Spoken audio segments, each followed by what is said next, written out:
Hello, everyone. This is Christian Duque from votingagainstthepeople.com, where we expose elected officials and superdelegates that vote against the citizens. We believe that these podcasts are very important. They raise morale, they raise awareness, they remind us that the political revolution is still going strong. Today, I am very, very happy to welcome the National Delegate from the 1st Congressional District of New Mexico, Mr. J.D. Mathews. J.D., how are you today? I'm doing great. Thank you for hosting this interview and continuing this conversation. Absolutely. So, if you don't mind, tell us a little bit about yourself, where you grew up, where you live, how you became the delegate of the 1st Congressional District, and also what the primary in New Mexico was like. Yeah, I grew up here in Albuquerque. Albuquerque is the largest city in New Mexico. Um, and that's basically most of the congressional district that I was elected from. Um, New Mexico was a very close primary.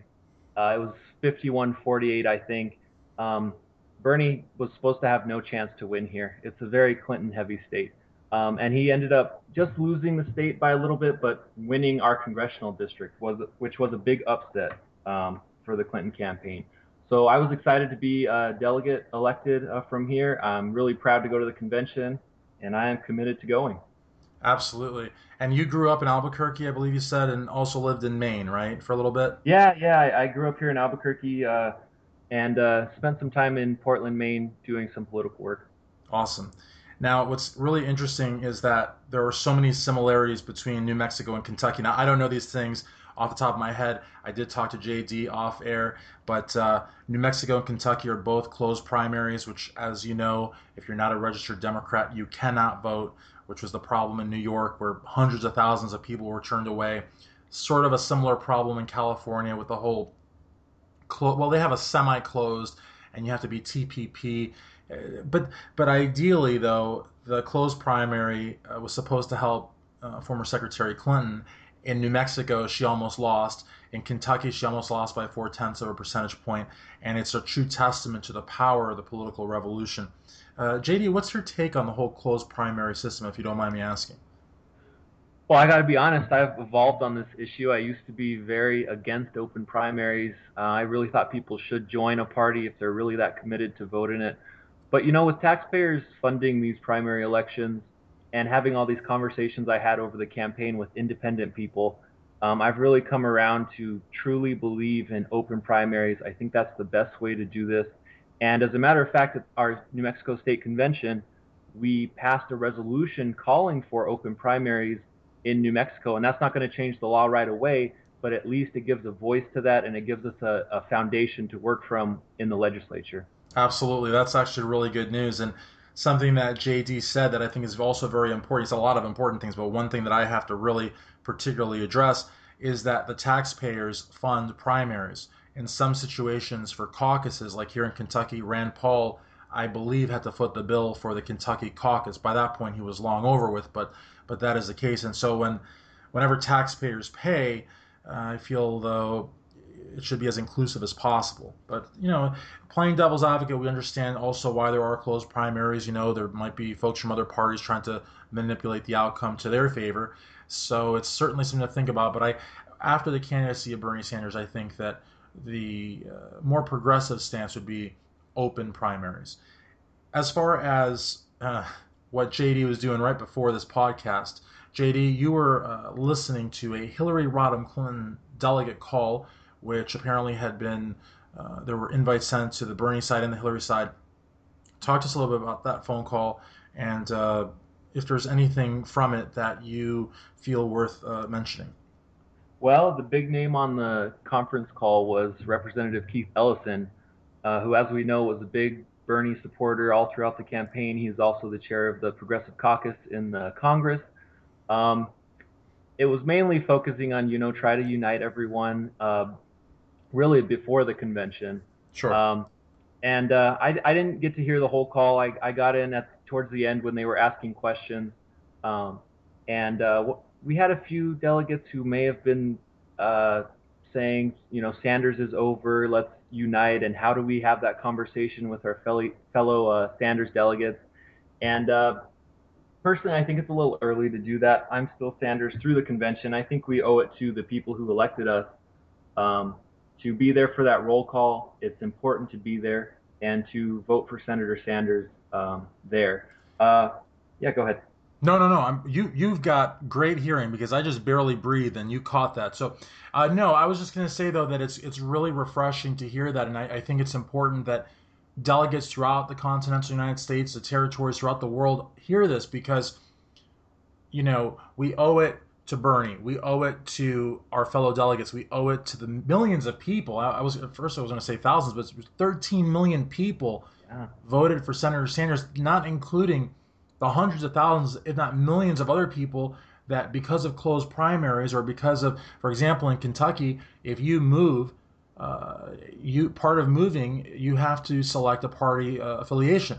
So if you just simply saying I moved from address A to address B and updating your voter registration is not enough because if you don't specify what party you are, they will drop you to the default of quote unquote independent, which in a closed primary state might as well mean you can't vote. I mean, you could vote for dog catcher and ordinance C and whatever, but you can't vote in the Democratic primary. And I worked at a voter protection hotline in Louisville as an attorney, and I got to tell you something. There were people that had been voting Democrat for 20, 30 years, but they moved and they didn't pay attention to that one little detail, and suddenly they couldn't vote. So we owe millions of people, at the very least, voting for Bernie at the convention. And one of the things that I had spoken with J.D. about is something that my good friend Charles Grabsky, political activist and theorist, had told me because he was at the 2004 convention as a supporter of Howard Dean before Howard Dean sold out. And he was saying that unfortunately there were people that he had heard of and that he sort of knew that had sold Bernie out for a concert ticket, a governor's buffet dinner, and a lot of these people, were either bought off with those types of things or bought off with party, state party positions.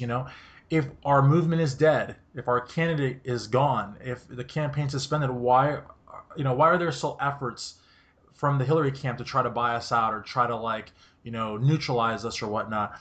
And this fellow here from North Carolina that JD's talking about, it's interesting that someone from our own camp is talking about how can we come together when Bernie Sanders was very clear about what we should do. But we'll get into the phone call in a little bit.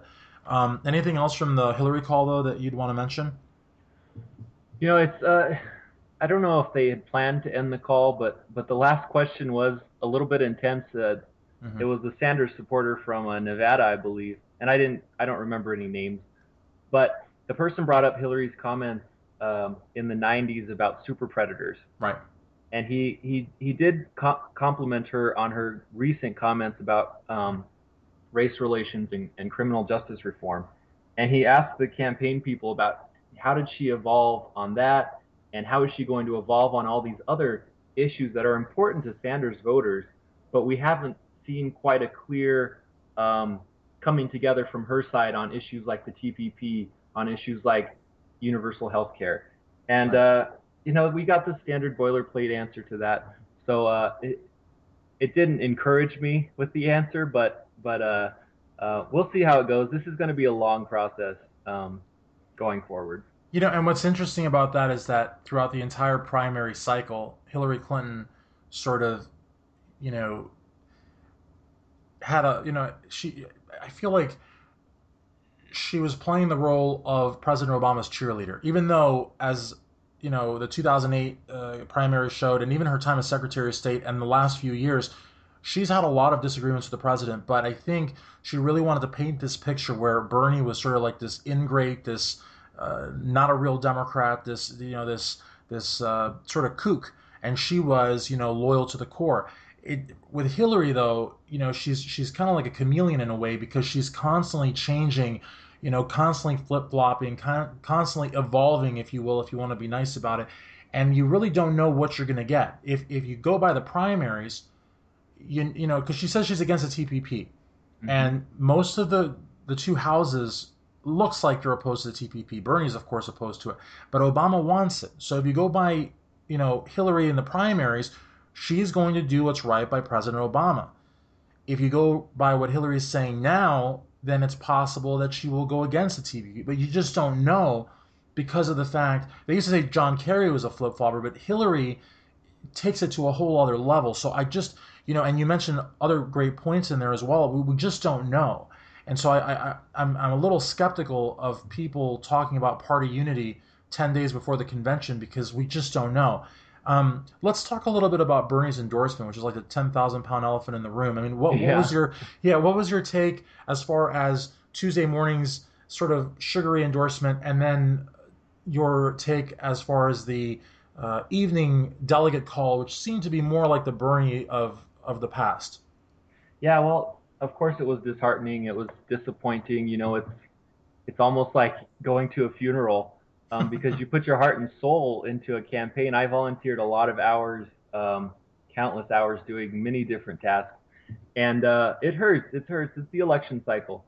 But I also think a lot of Sanders delegates were not expecting him to endorse so early. Um, I thought he would endorse closer to the convention if he was going to do it, or after.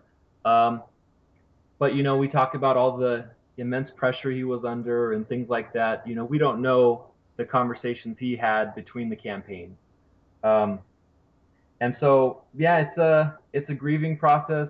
It's a process of making sure we keep our community that we've built together, because what's the phrase?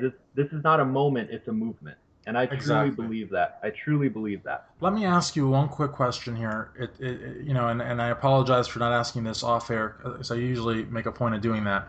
Um, just please answer candidly, of course, as you normally would.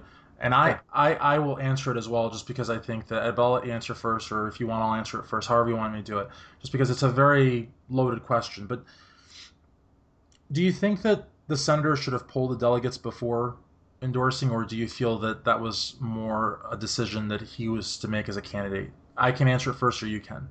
I can answer that. Okay.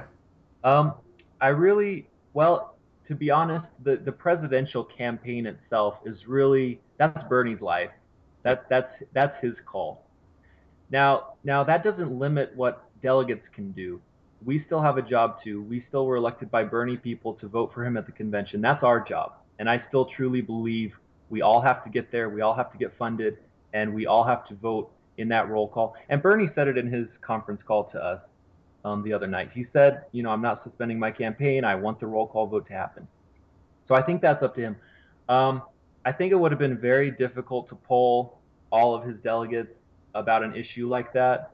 Um, and ultimately, I do believe it was up to him. And I want to say that I disagree, but I think you have the better position, the more realistic position. At first, in a utopia in a perfect society, whatever, he would have pulled the 13 million, and that's impossible. Then I thought, the 1900, he has our emails, our phone numbers, our mailing addresses. If you want to use snail mail, he could have done it, and it would have been a righteous thing to do. However, um, if the press would have got wind of it, he would have looked indecisive. He would have looked ill prepared. It would have made him look bad. And furthermore, he might not have gotten a solid answer. I mean, the timetables and this and that. So you have the better position. I have the more, I guess, the more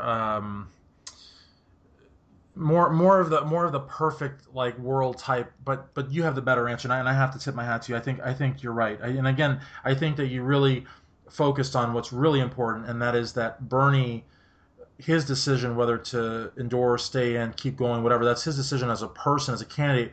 But as delegates, separate from him, we have our own work to do and our own commitments, and we represent people, and so we have a different role than him. We're all Yeah, in and the I same movement, but we also have our own role, and it doesn't depend on what he does necessarily. yeah, and I agree. I do agree with what you said. I think it would have been more appropriate. I don't know about a poll because I still think that would have been Yeah, really hard for him yeah, to do. But I think letting the delegates know that have committed to him, I think that would have been, before the endorsement, an absolutely. important thing to do, because a lot of people felt gut punched because there was still a lot of chatter about, oh, he's never going to endorse her. This is just a meeting that's happening in New Hampshire, and so a lot of people were still surprised. And I think a lot of people could have come to terms with it better if he had maybe let us know, because it affected our ability to get there, because fundraising, I heard from a lot of people, dropped after that. Like, Absolutely. why do we have to fund these delegates for Bernie if he's not even doing anything at the convention? And that couldn't be further from the truth. We're doing a lot, at We the are. convention. And the folks on Facebook, I mean, I really want to commend them. People that hashtag, people that comment in groups like Bernie Sanders activists and Bernie Sanders for president, ideas Bernie Sanders. We've got some great local groups. California has two groups, Washington State, New York, Massachusetts, Florida.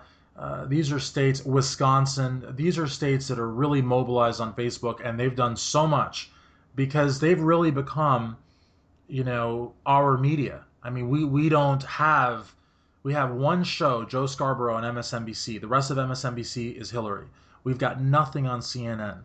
Fox News, which is actually the right wing station, has been more fair to Bernie Sanders than MSNBC or CNN. CNN has Bakari Sellers and Errol Lewis. They have people that are openly supporting Hillary Clinton on the payroll. So, you know, we have created, a grassroots movement and a news gathering service and a discussion and all this online, and we've done it, all basically DIY fashion. I mean, we're like a punk rock movement.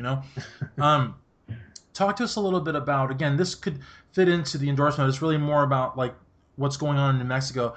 Talk to us about the Young Democrats fundraiser that you were talking to me about off air, the role of young people in the success of Bernie Sanders at the primaries. And again, he didn't win, quote unquote, but he got 48%. And in a closed primary, to me, that's a win. And also, talk to us a little bit about your interactions with the PDA, Progressive Democrats of America. Yeah, so I was invited to a Young Democrats of New Mexico fundraiser because in New Mexico we actually had a high number of young people elected to be national delegates. There were about 4 or 5 Bernie and 4 or 5 Hillary, um, and I think it's unprecedented here in New Mexico, and to have that proportion of the state delegation be so young.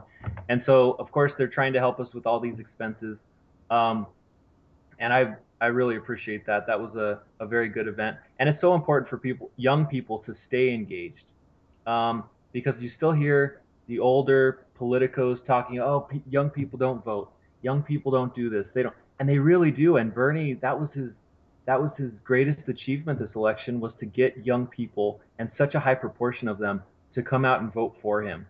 And Absolutely. And just to interject real quickly, one thing that Bernie said on the phone call, and I think it's really important on the delegate phone call, is that amongst the young people, see, because there's this belief that Bernie does well only with, white Anglo-Saxon, whatever, Americans or Anglo-Americans, whatever you want to call them. In other words, not black, not Hispanic, not Native American, but amongst the young category, as he said on the phone call, there's black, there's white, there's Hispanic, there's Asian, there's Native American. It's a young thing that transcends race, transcends religion, transcends sexual orientation. There's something about Bernie and the youth that is just, undeniable. and the media wants to say, oh, they're all going to be disengaged after this. They're not going to stay in it. They were just fair weather, voters, if they got involved at all. And my conversations I've had with people, that couldn't be further from the truth. Young Absolutely. people are going to be staying involved. They're going to be running for office. They're going to be helping people run for office, and they're going to stay engaged. And the very least they're going to do is continue voting. Absolutely. Now, one thing that kind of caught my ear when we were talking off air, you had mentioned something about the PDA there, the platform, and minority reports. And I really, really, when I heard that, I was like, what? So if you could kind of, Yeah, yeah, that happened just last night. There was a PDA meeting, Progressive Democrats of America. They were the main force behind getting Bernie to run as a Democrat in the first place. Um, and at the meeting last night, we actually had the national executive director of Progressive Democrats here, um, and she talked about what we were doing in the future, about organizing, um, and that's all great. It was very positive and very optimistic. But talking about the convention, it seems like platform issues might not be coming up the way we thought they were going to come up at the convention.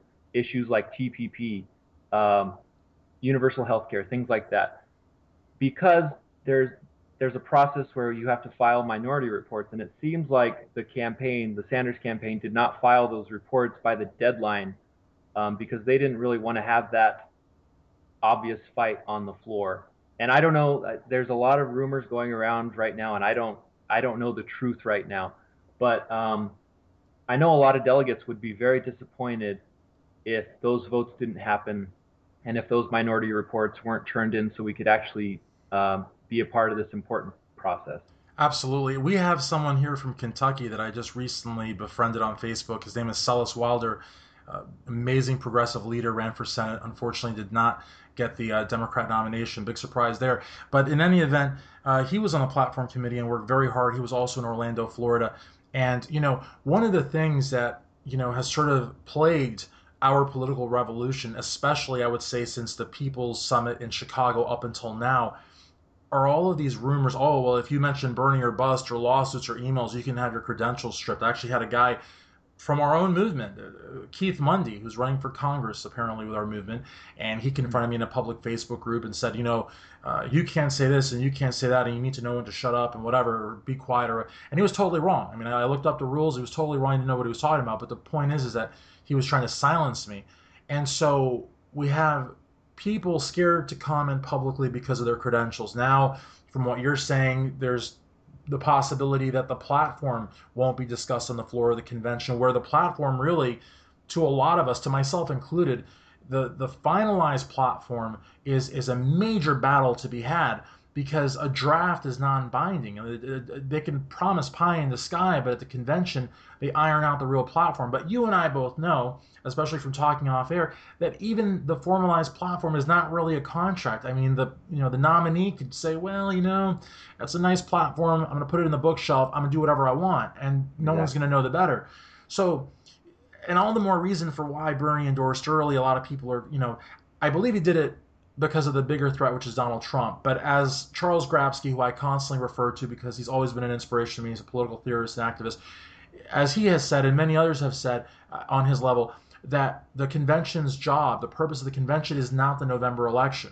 The purpose is to find the best candidate for president for the party and iron out the platform. So, you know, it's troubling though. And but what's really hard to get our wrap our heads around, JD, is that this is coming from the leader of the Progressive Democrats of America, which, as you pointed out, were the group responsible for having Bernie run as a Democrat, because Bernie wasn't a Democrat up until a year ago. I mean, he always identified with them, but he was still an independent.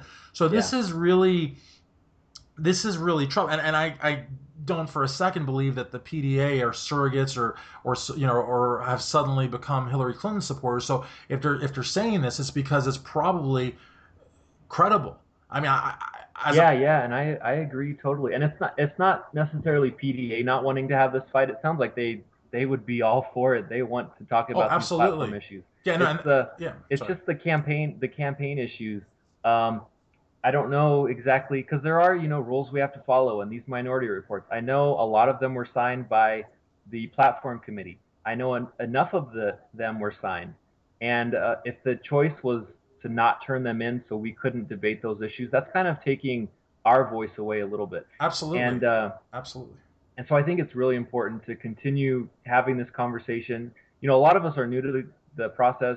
I've never been to a national convention, and part of it is learning the rules so that we can follow them completely, and so we can get these things on the floor because people are expecting us to do that. Absolutely. And like Bernie Sanders said in the phone call, there's going to be a team of lawyers in Philadelphia there to protect us if they try to take our credentials. But the reality of the matter, something that you said just now, which is so important, is that, and some articles have said it too, a lot of the supporters are new to the Democrat Party. And a lot of us delegates have never been to a convention before. But you look at Hillary Clinton supporters or Barack Obama supporters, and these are delegates that were there for 04, 08, 12, now 16, they'll be there for 20.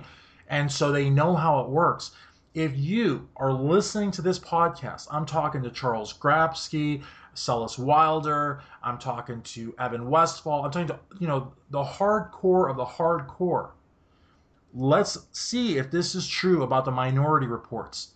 Let's see if, in fact, the Hillary camp is going to be able to get away with using this to silence us. Because, my friends, if we are going to a convention where we are expected by our candidate to vote for him and fight for the platform, but our votes are going to be silenced because of the super delegates, and we're not going to be able to have any say on the finalized platform, then effectively we are being silenced from our own party's convention, and that's very troubling. And Um, and I wanted to say one more of thing, course, just please. quickly. This It seems like people believe that this convention has become just a week long commercial for the nominee, right? Right. It's just a big dog and pony show. And I really think conventions should go back to where work is done, and platform work, and rules work, and this is what it should what it should become. Not just a week-long commercial and a party time for the delegates, Absolutely. because I think that's completely inappropriate. And taking away platform issues, taking away rules issues from us, that makes it more of a commercial and less of a work time.